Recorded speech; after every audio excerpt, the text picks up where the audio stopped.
Alright, so you put in your Ubuntu disk.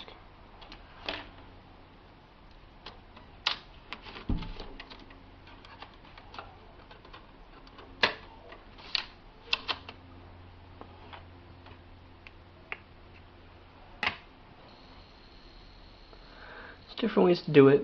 You can start from the computer, or I'm just going to recommend restarting with the disk in.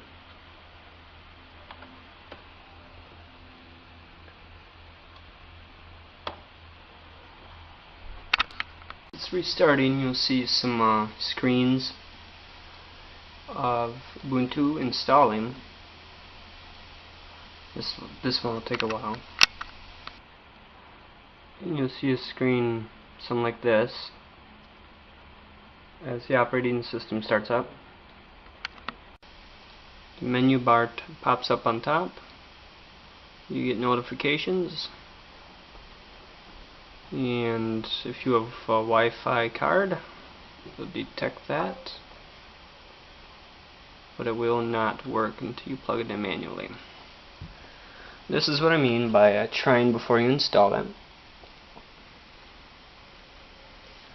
Try Ubuntu.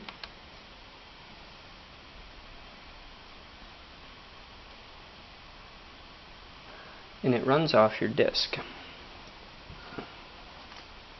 Does not make any changes to your hard drive or computer.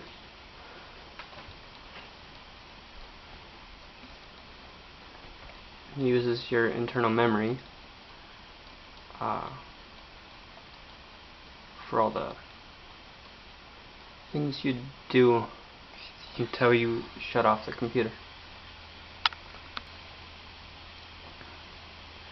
And this is Ubuntu. You have Firefox, some Office, an Office suite here, LibreOffice it comes with, Trash, and some of you just play with and figure out what they are. Here's your files. Your home folder is like your user folder in Windows.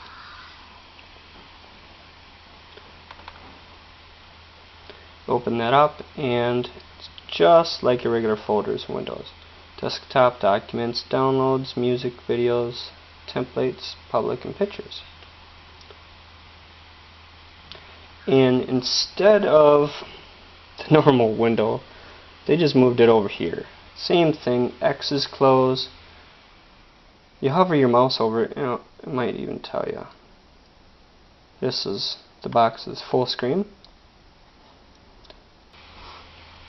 It's even reading my computer files. Now if you want to get some files from your computer, you can find them from here. I'm a trucker, so I've got those. See here.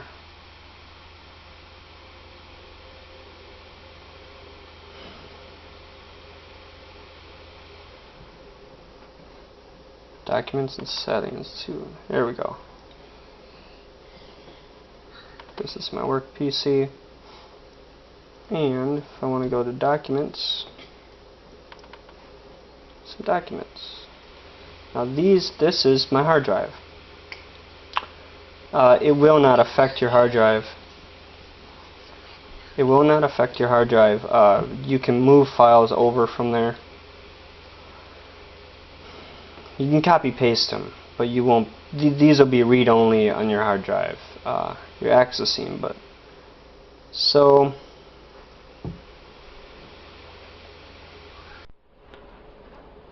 Alright, to close this window, your mouse over to the folder you're in, right click,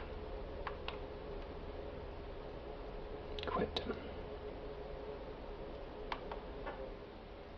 Brings you back to the desktop. Now, the first time you use Ubuntu, you're going to have to manually, if you want to use your Wi-Fi, you're going to have to manually plug it into the internet using Ethernet cables.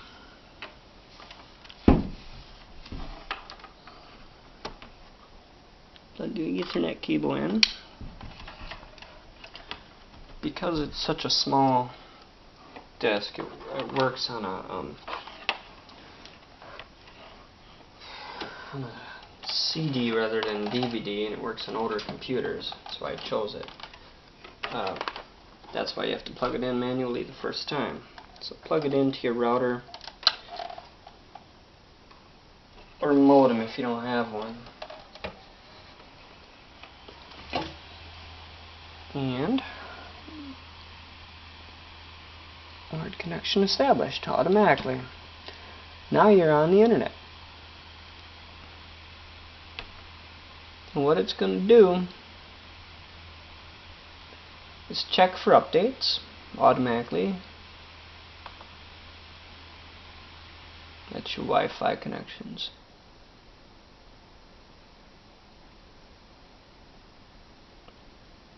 Which I don't think worked before.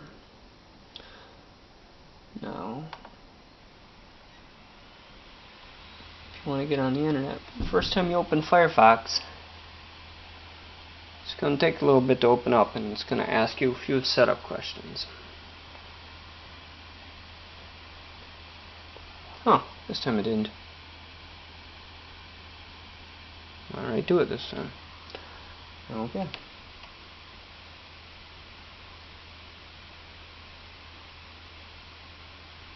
The box to make it full screen.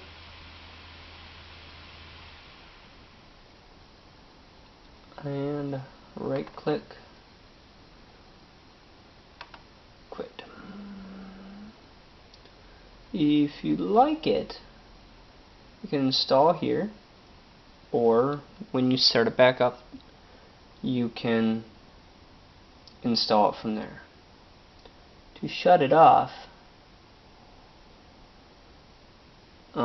you can either press the button, power button, and it'll give you options. That's the way I like to do it. Suspend, restart, cancel, or shut down.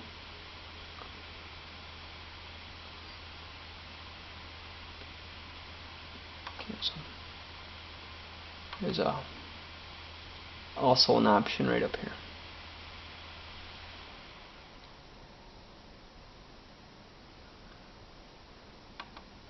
Normally it checks if all your system is up to date automatically. And of course you can go into the settings and change that.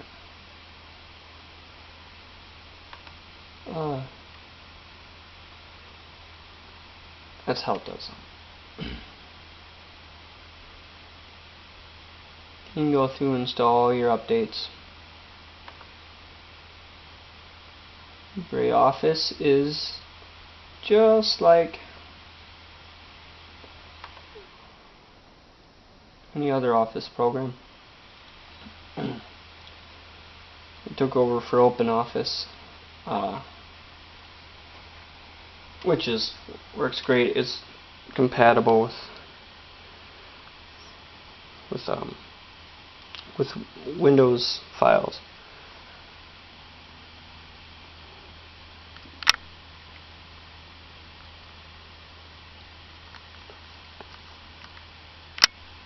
So there's your Excel spreadsheet.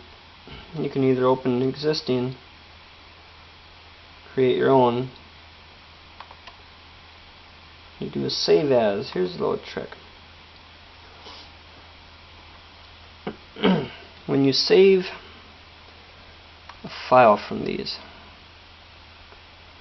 it always does it in ODS. That's their native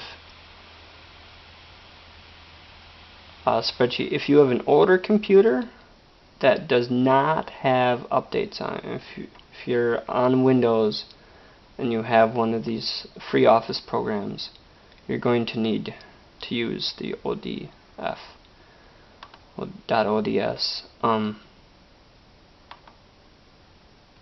However, if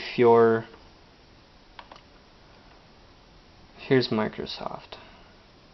XLS right here is the most common, and that'll work with everything. And that you can use just fine as long as it's either on Ubuntu or you have an updated Windows system, you can use these. They're just fine. You can even open them from your smartphone with XOS pretty easily, natively, without any tricks. And then normally there's a file. That's my short tutorial on your first use of Ubuntu installation. Trying out Ubuntu 1 is a just like a Dropbox. It's their version of Dropbox. Offline backup.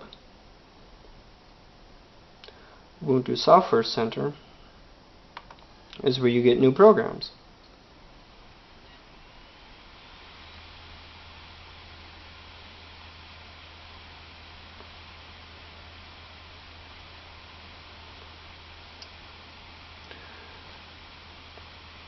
One of my favorite, okay, GIMP is if you're really good picture editor. It's a free picture editor like where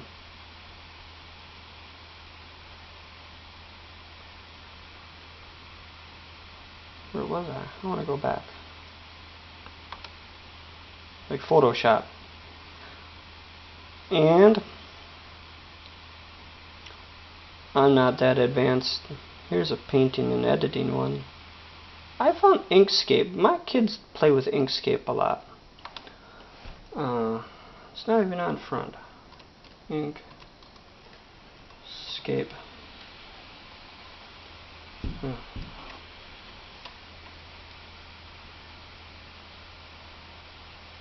There it is. Inkscape. It's one word, that's why. And this, as the picture shows, is a really basic, just like Microsoft Paint. And I let my kids play with it. They love it.